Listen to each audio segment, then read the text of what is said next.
eu vou agora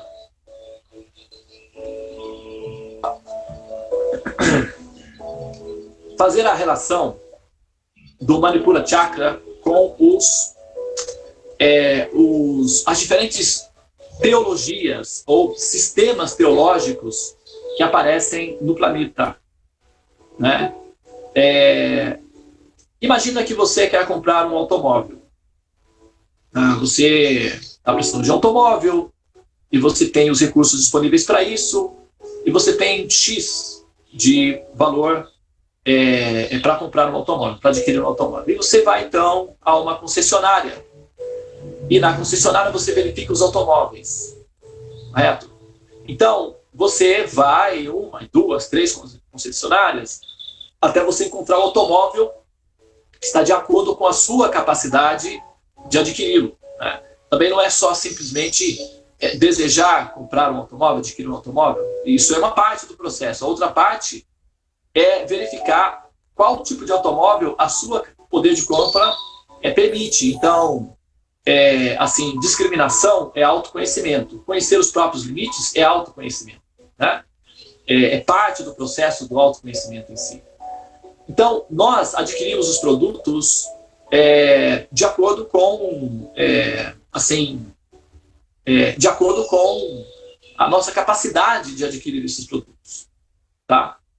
E muitas vezes a nossa motivação para adquirir um automóvel está influenciada de alguma forma por algum evento específico da nossa vida que nos encantou, ou então por uma mensagem subliminar que foi absorvida, não é, numa propaganda de televisão, ou até mesmo pela praticidade, não é, que aquele automóvel vai proporcionar. Enfim, haverá uma motivação de fundo. E essa motivação de fundo, acompanhada do recurso disponível e do desejo de completar essa missão, vai acabar concluindo justamente, não é, na compra do automóvel, de acordo com a sua capacidade. Muito bem. Então agora, veja bem, antes de fazer a compra, você vai fazer uma acariação, uma verificação, não é? E é muito importante checar a procedência daquela concessionária, se eles têm muitos processos judiciais, se eles têm problemas no Detran, se eles costumam oferecer documentos frios ou documentos com problemas, porque a gente sai na empolgação, porque agora sim vou lá adquirir um automóvel. Você entra numa concessionária picareta, o cara é um picareta, um pilantra, e aí você sai de lá com um automóvel acreditando que vai ser feliz, e você então leva um elefante branco para casa, que vai te dar um problema kármico terrível, que no final você vai se sentir frustrado e decepcionado, né? Pode acontecer isso também. É muito comum, viu? Inclusive, até uma dica para quem vai adquirir automóvel, porque de vez em quando eu assisto programas de pessoas de mau caráter, né? Para verificar quais são as técnicas que os mau caráteres utilizam para se relacionar com os demais, já que uma das minhas responsabilidades é proteger aqueles que se aproximam de mim de pessoas cujo caráter são questionáveis, né? Então eu preciso conhecer os mau caráteres na sua intimidade. E aí eu tenho que checar quais são as técnicas que as pessoas maliciosas utilizam para trapacear, e enganar e fazer outros sofrerem. E é muito comum isso daí, viu? Entre as concessionárias da venda de automóveis que produzem sofrimentos, que são automóveis roubados e confusão, etc. Mas tem outro detalhe, só para usar na metáfora. E uma dica aí de segurança, né? Então, veja bem, quando nós saímos, por exemplo, quando nós já estamos mais ou menos saturados do efeito colateral que a experiência com o Manipura Chakra produz, nós já vimos, né, o quanto nós somos capazes de fazer coisas ruins aos demais e nos arrependemos disso, nos sentimos mal com isso, não é? Então, esse arrependimento sincero, ele é semelhante a um incêndio que transforma em cinzas a grama seca, que são as ervas daninhas produzidas pelas nossas atividades reacionárias, que também podem ser chamadas, em alguns casos, de atividades pecaminosas, porque elas produzem sofrimentos mental, físico, coletivo, social, familiar e geral. Então, são ervas daninhas que produzem sofrimentos, né? São cancerígenas, são atividades cancerígenas. Assim como nós temos células cancerígenas, nós temos atividades cancerígenas que precisam sair de uma mente cancerígena. Para produzir sofrimento ao outro, é preciso que a mente esteja adaptada a isso ou que esteja completamente ignorante do fato de que está produzindo sofrimento ao outro. E essa ignorância, na verdade, é basicamente um hábito de produzir sofrimento aos demais, portanto, uma categorização inferior do ser. Não é? Ao produzir sofrimento aos demais, nós estamos influenciados por uma mentalidade assim, reacionária, o que poderia ser utilizado como metáfora para uma mentalidade cancerígena, porque ela produz sofrimentos extremos aos demais. Então, devido a essa mentalidade violenta e agressiva, nós então produzimos as consequências disso e nós experimentamos as consequências disso. E quando nós somos o alvo dessas experiências, dessas consequências, então nós desenvolvemos empatia por nós mesmos. E essa empatia por nós mesmos é justamente aquilo que permite com que nós tenhamos empatia pelos demais. Não é? A falta de empatia por si próprio, a falta de compaixão por si mesmo, também é um problema para se entender o que é a compaixão de fato.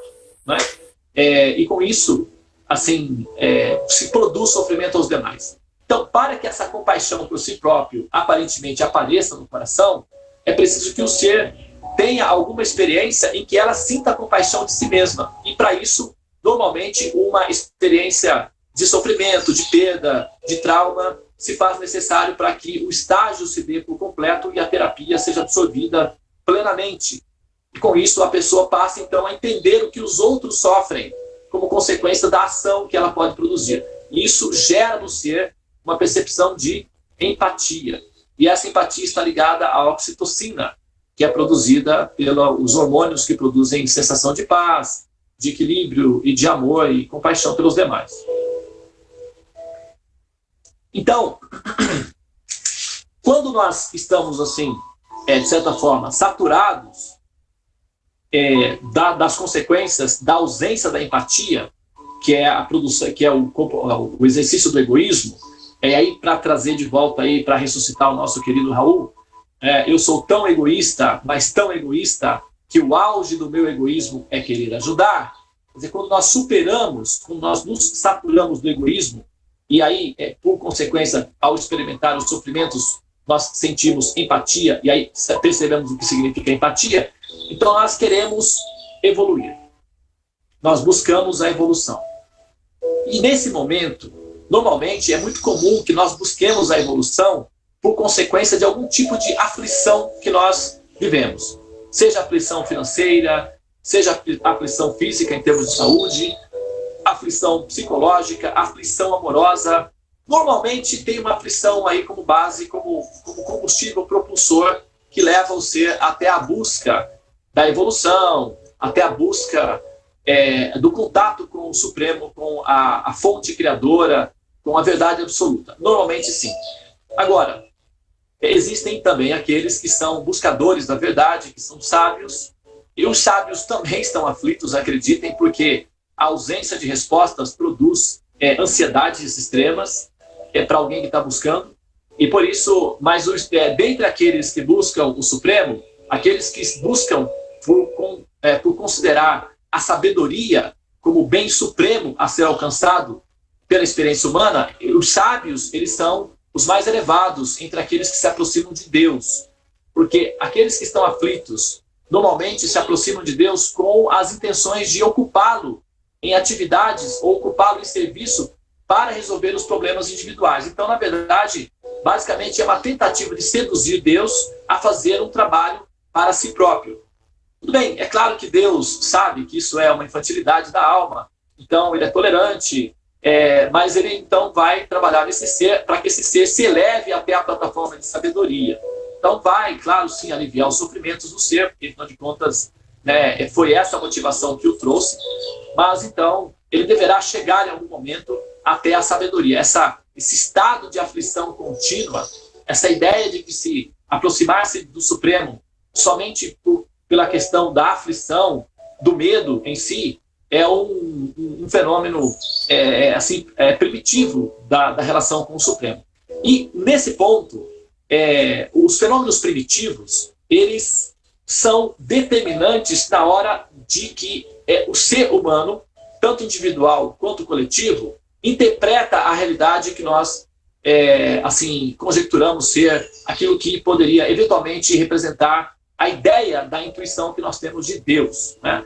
Então nós saímos individualmente, vamos colocar agora, por exemplo, a gente sai em busca de uma religião, de um grupo, de uma filosofia, né, de algum mecanismo, um paradigma que possa dar alguma referência coerente para aquelas questões que nós estamos vivendo. Então aí uma pessoa vai para o Espiritismo, outro vai para os Vedas, outro vai para, enfim, para o cristianismo, e por aí vai, né? Existem várias filosofias, várias correntes, e as pessoas vão se adaptando aí de acordo com as capacidades de entendimento delas. Assim como uma pessoa ela adquire um produto, não é que, por exemplo, todos os carros são iguais. Todos os carros rodam, isso é um fato. Todos os carros podem produzir o efeito de te transportar, isso é um fato. Mas dizer que todos os carros são iguais, isso é ignorância. Não é assim. As coisas são diferentes. Discriminação é autorrealização. A capacidade de entender que uma coisa boa pode ser melhor e que uma coisa melhor não neutraliza uma coisa boa, mas que existem sim coisas boas, existem coisas melhores, ainda existem coisas perfeitas, essa capacidade de entender essas diferenças, elas são parte do processo do autoconhecimento. Quem não tem essa discriminação, esse bom senso discriminatório, vai aceitar tudo como se fosse um. E aí ela não significa que ela não sabe apreciar exatamente o que ela está fazendo. E a pessoa, normalmente, ela escolhe um sistema de religião, ela escolhe um sistema de filosofia baseado na capacidade que ela tem de entendimento. Não é simplesmente porque ela tomou a decisão a partir da decisão dela. Não é assim, né? Às vezes a gente pensa assim, ou nós falamos assim, fulano escolheu aquela religião porque aquela é a mais apropriada para ele. Tá certo, mas não é que necessariamente todos os sistemas de religião ou todos os sistemas de paradigmas teológicos tenham a mesma fundamentação lógica, não é bem assim, tá? É como uma metáfora, quando nós vamos adquirir um automóvel, nós adquirimos um automóvel de acordo com a nossa capacidade de compra, de acordo com a nossa capacidade de poder de compra. Da mesma forma, como uma pessoa vai se aproximar de Deus, quando alguém vai buscar entender Deus, ela o entenderá de acordo com a capacidade que ela tem de percepção de Deus, ou de acordo com aquilo que ela colocou dentro de si, como sendo justificável ou como sendo coerente para se entender esse princípio absoluto. Tá? Então, veja bem, olha só. Vou aqui concluir aqui a minha fala com a seguinte recontextualização histórica dos processos da evolução humana. Eu já falei isso algumas vezes, vou repetir aqui novamente, porque é sempre bom repetir, esses são assuntos voláteis, então eles evaporam rápido, né? O processo do nascimento humano, a maneira como o ser humano nasce, não é? Ele passa, antes de estar consciente da própria existência, estar consciente de que existe, ele passa antes por 2 úteros, né? E até que ele entra nesse terceiro útero que nós chamamos de natureza. É um útero, o universo é um útero. Tá? E a Terra é semelhante a um óvulo, pode-se colocar assim na metáfora. Então, a primeira etapa, a entidade vivente está condicionada ao útero masculino, que é uma espécie de nanotecnologia, não é? O testículo masculino é uma incubadorazinha, é um berçário que acomoda ali mais ou menos 400 a 500 milhões de bebezinhos. Eles estão bem protegidinhos, tem sala climatizada, tem alimentação ali tranquilinha, eles estão bem. São 500 bebezinhos todos 500 milhões de bebezinhos, todos adormecidos. Ainda bem, porque né? 500 milhões de bebês. Agora, eles estão bem, a memória primordial está registrando um conforto, eles estão se sentindo confortável, daí ele vai e se apaixona pela menina lá da rua de trás. E pronto, começam a namorar e de repente eles têm relação sexual. O que acontece? A motivação do elemento fogo faz com que projete uma ignição e esses bebezinhos são todos expulsos do útero masculino.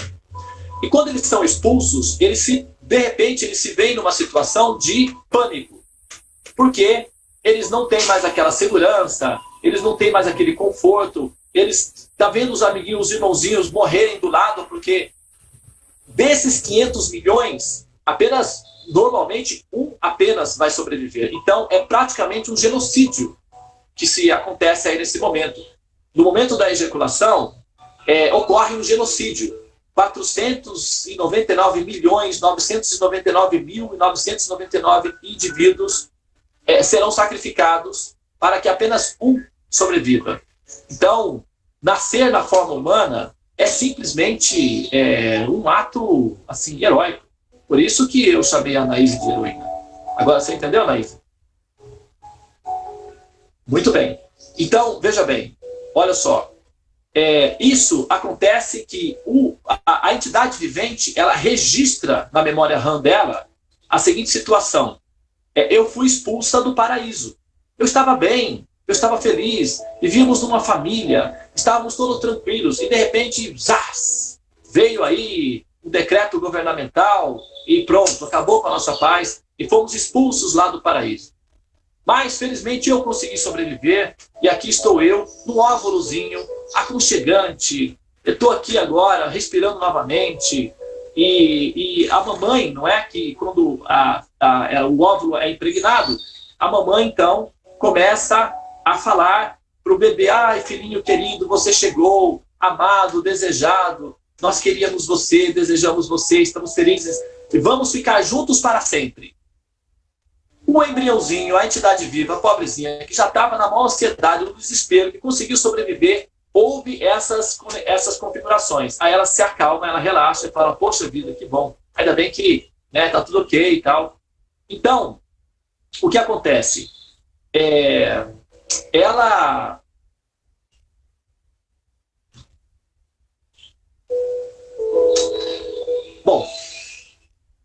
então passa a acreditar nisso. Ela passa a acreditar que realmente está num ambiente seguro e que a relação vai ser eterna, vai ser para sempre. Essa relação, que a entidade viva entende que vai ser para sempre, a experiência dela é do útero maternal, do útero da mãe. Então, quando a mamãe diz que nós vamos ficar juntos para sempre, o bebê acredita que aquilo vai ser aquilo para sempre. Então, no útero, nas primeiras fases, tem espaço para crescer, está tudo ok. Mas depois de um tempo, o útero fica pequeno, fica quente, porque fica próximo do estômago. O estômago tem a média de 36 a 40 graus, então fica desconfortável. E o bebê fica numa situação oprimido e quente, desconfortável, e a mamãe começa a desejar que o bebê saia. Porque 9 meses de gravidez, a mamãe está cansadinha, não consegue ir ao banheiro com tranquilidade, não consegue dormir, aquela confusão. Então ela já está tipo assim, querendo que o bebê saia. Quando ela começa a desejar que o bebê saia, ou que o bebê venha, na verdade, ele interpreta isso como um corte na relação eterna. Ele interpreta isso como uma interrupção no relacionamento. Então, quando ele nasce, a interpretação que ele faz é de uma expulsão do paraíso. Então, ele se sente expulso. Pela segunda vez, foram 2 traições consecutivas, uma do pai e outra da mãe. Então, ele, ao nascer, ele nasce em estado de abandono, de sentimento de trauma de abandono. Foram 2 expulsões do paraíso pelo qual ele passou. Isso está registrado na memória primordial, na memória primitiva do ser. Muito bem.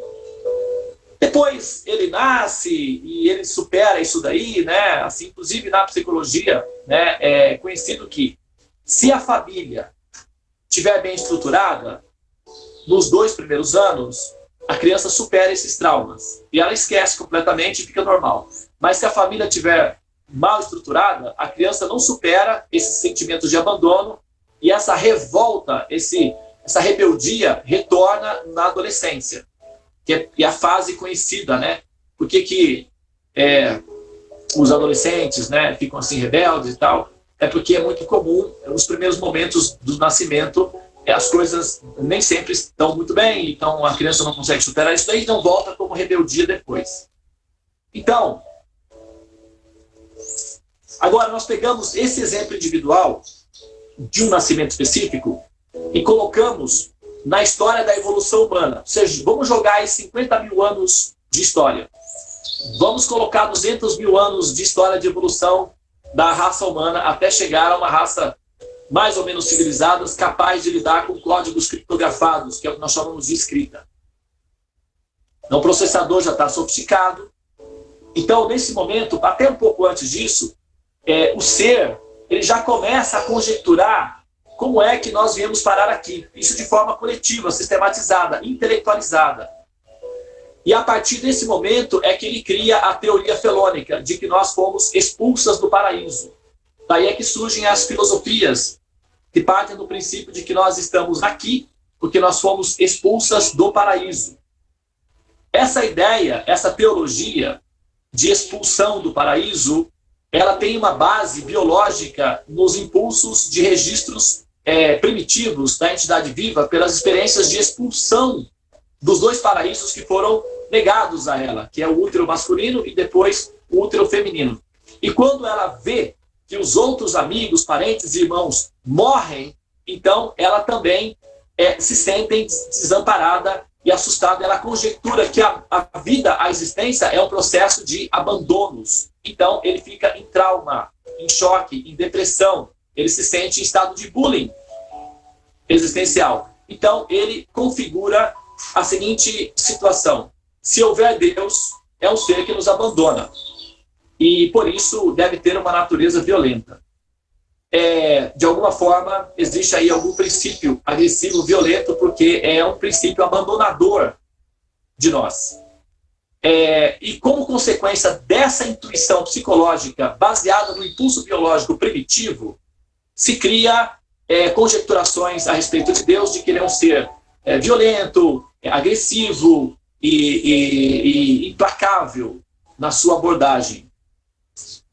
Quando se tem a observação dos problemas técnicos da estrutura do carbono que se decanta, então se observa também o princípio do mal, porque se os seres humanos que vêm de uma experiência primitiva animal, cuja violência é a característica principal, depois ele entra em contato com o poder, então se mistura o poder com a violência, e ele tem a intuição primordial de que o ser original é um princípio abandonador, portanto, praticamente um psicopata.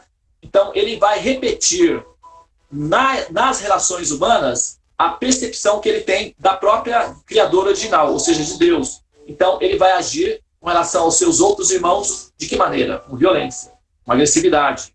Que é como uma criança que é abusada sexualmente pelos pais, um menino, ele pode se tornar um potencial serial killer ou assassino, ou uma pessoa extremamente agressiva, que ele vai repetir esse comportamento com os demais. Então, dependendo do tipo de percepção que o ser, seja coletivo, seja individual, ele tem da ideia de Deus, o comportamento dele vai ser um. Por exemplo, uma vez que os seres humanos pensam que Deus é agressivo, queimar as pessoas na fogueira é apenas repetir a ideia que eles têm do comportamento de Deus. E matar outras pessoas, já que eles têm o impulso da ideia de que Deus é um ser violento e psicopata, atuar como Deus, ou atuar como eles acham que estão recebendo o comportamento de Deus, como eles estão sendo tratados por Deus, então eles repetem o comportamento, que é o equivalente de uma criança abusada, abusar também.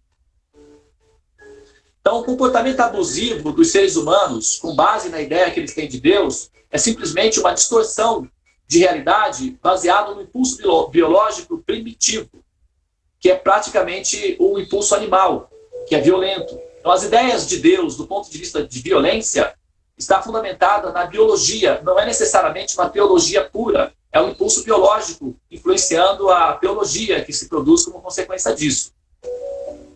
Isso chama-se teoria felônica, ou a teoria do anjo caído, ou da perda do paraíso. Né? O pensador Dalton, se eu não me engano, ou Milton, escreveu um livro chamado Paraíso Perdido, que é a teoria principal das principais teologias dos povos dos desertos. Como os desertos não possuem água, o nativo local ele cresce com um equipamento que funciona com pouca água.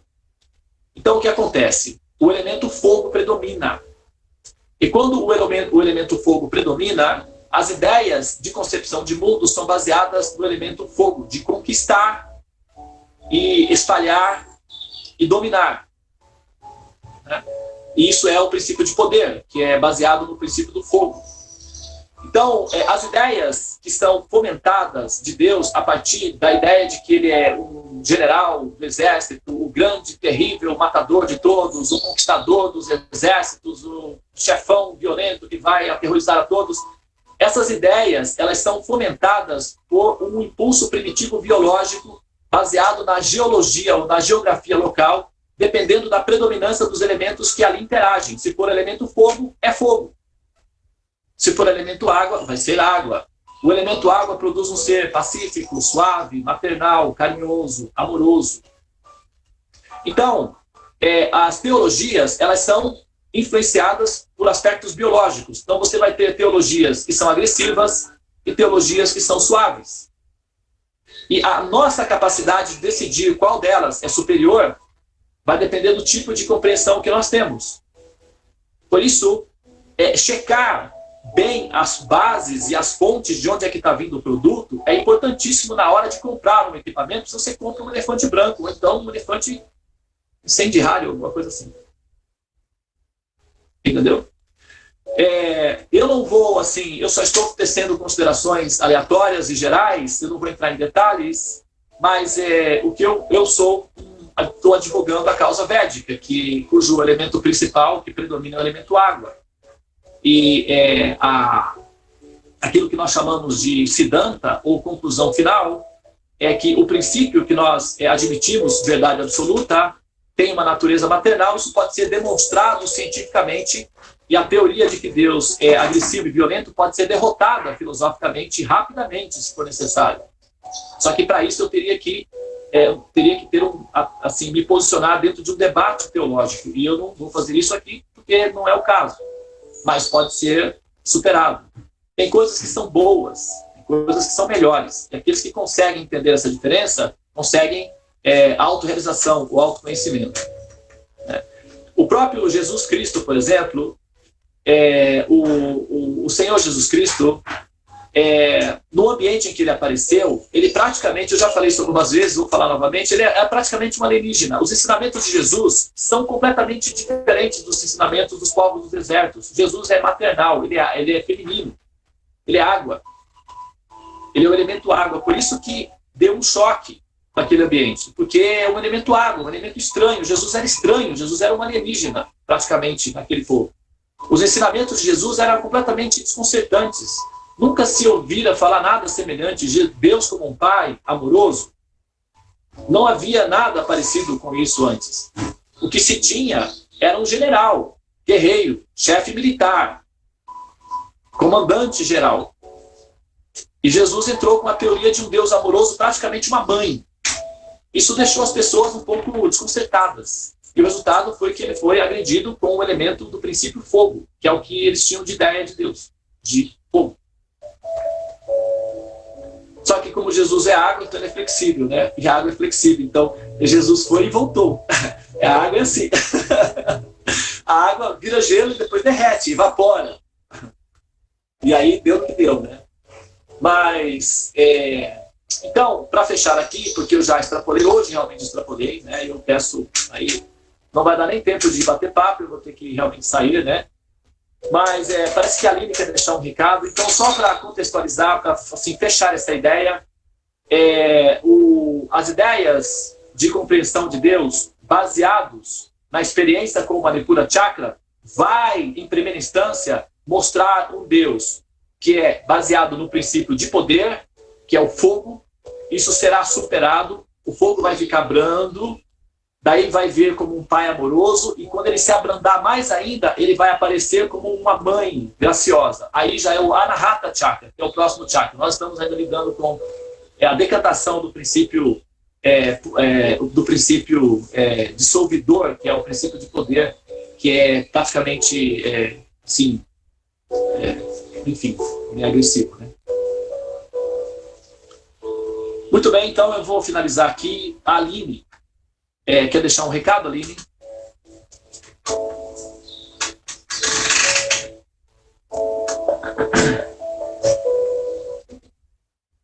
A Aline saiu, né? Muito bem. Ela pediu para deixar um recado. Ela queria no final deixar um recado, mas eu não sei se ela deixou um recado, se ela só disse que deixaria um recado, né? Falei com você e devo depois. Bom dia a todos, namastê. Excelente dia para todos, muita paz.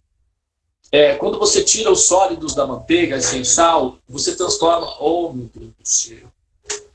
Olha lá. Ele está respondendo aí. Sem resposta para tudo. Foi revelado.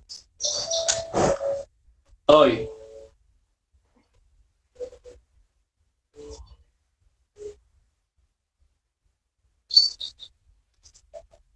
Vai, dá sequência.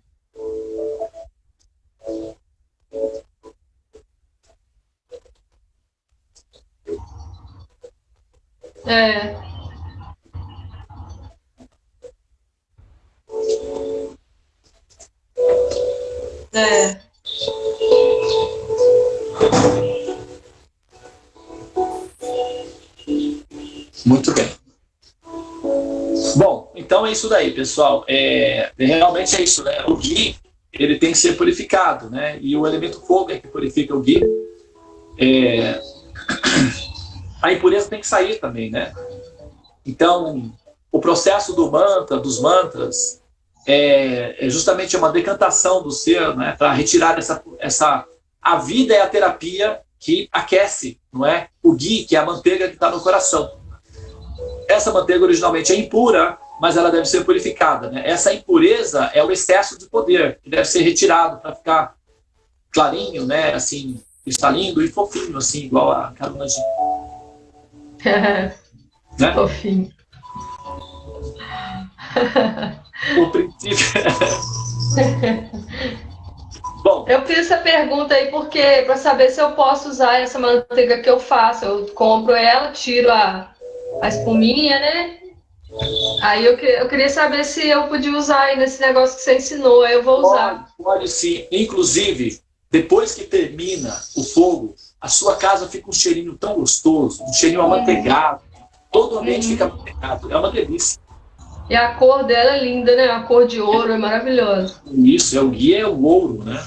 Na verdade, é o que o nosso coração se transforma depois de decantado. Muito bem, senhoras e senhores. Olha só. Vamos entrar em trabalho de parto? Vamos. O cheiro do templo é o cheiro do ghee, né? Do ghee. É um cheirinho que é sempre o mesmo cheirinho. É um cheirinho gostoso, né? É um cheirinho que dá saudades. Eu, quando, por exemplo, o cheiro do templo de Salvador é único. O cheiro do templo de Nova Gokula é único. Eu, quando vou no templo, eu procuro ver onde é que é a cozinha. Daí eu chego na cozinha, no pujário, na cozinha, e faço assim. Me alimento daquele cheiro delicioso que tem pujário, cozinha de deidade, templo, né? E é muito bom. Quando abre a porta, o cheiro assim expande, né? Ele cheira.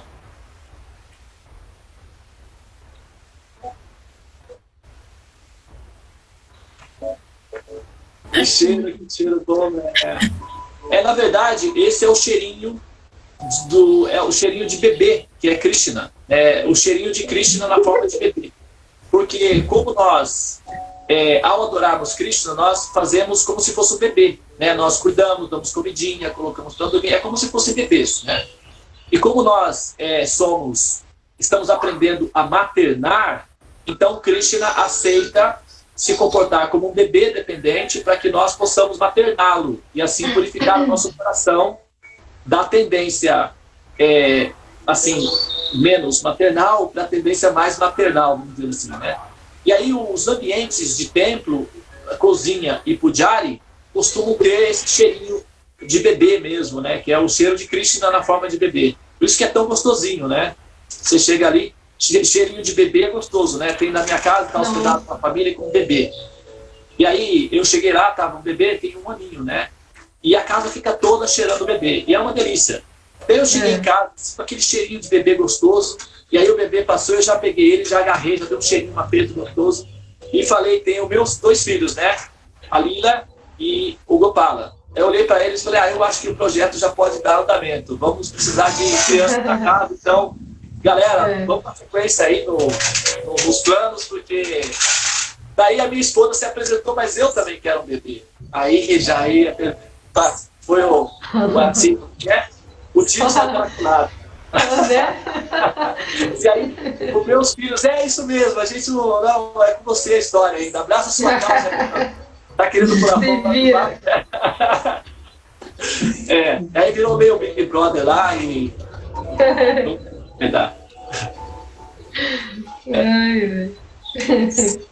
Mas então é isso aí, pessoal. Tchau! Hare Krishna! Hare Krishna! Hare Krishna! Hare Krishna! Tchau, bom dia! Bom dia! Tchau! Hare Krishna! Bom dia! Tchau! Hare Krishna! Tchau, Luciana! Bom dia, gente! Tchau! Hare Krishna! Tchau, Luci!